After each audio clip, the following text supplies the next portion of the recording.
BJP ছাড়া কোনো alternative নেই। আমার বাবা কোনোদিন আমার গায়ে হাত দেয়নি, আর সেই ছেলে সেদিন আমার বুকে হাত দিছে। আন্দোলনের নামে আমাদের শারীরিক নির্যাতন করা হচ্ছে। শিক্ষার্থীদের সাথে অবিচার করে কেউ পার পাবেন না, হোক প্রধানমন্ত্রী, হোক সেটা ডোনাল্ড ট্রাম্প। এবার কোটা আন্দোলন নিয়ে গর্জে উঠেছেন ওপার বাংলার জনপ্রিয় নায়ক মিঠু চক্রবর্তী। কোটা আন্দোলনকে কেন্দ্র করে সারা বাংলাদেশে চলছে গণহত্যা ও মহামারী। রাস্তাঘাটে যাকে পাচ্ছেন তাকে ধরে নিয়ে যাচ্ছেন পুলিশ। আজ রাজশাহী বিশ্ববিদ্যালয় থেকে কিছু শিক্ষার্থীদের টেনে হিস্ট্রে নিয়ে যাওয়ার সময় পুলিশকে বাধা দেয় শিক্ষকরা।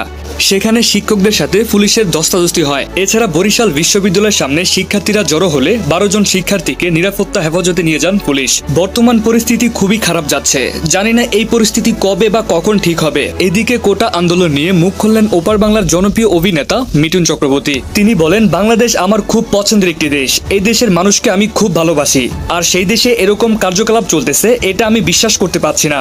আমি বাংলাদেশ সরকারকে বিনীত অনুরোধ করছি, ছাত্রদের যৌক্তিক সমস্যা সমাধান করে এই আন্দোলন বন্ধ করুন। তো সুপ্রিয় দর্শক, এই বিষয়ে আপনার কি মতামত কমেন্ট করে জানিয়ে দিবেন। এছাড়া এই ভিডিওটি যদি ভালো লাগে তাহলে আমাদের এই ভিডিওতে একটি লাইক করে আমাদের চ্যানেলটিকে সাবস্ক্রাইব করে আমাদের পাশে থাকুন। ধন্যবাদ সবাইকে।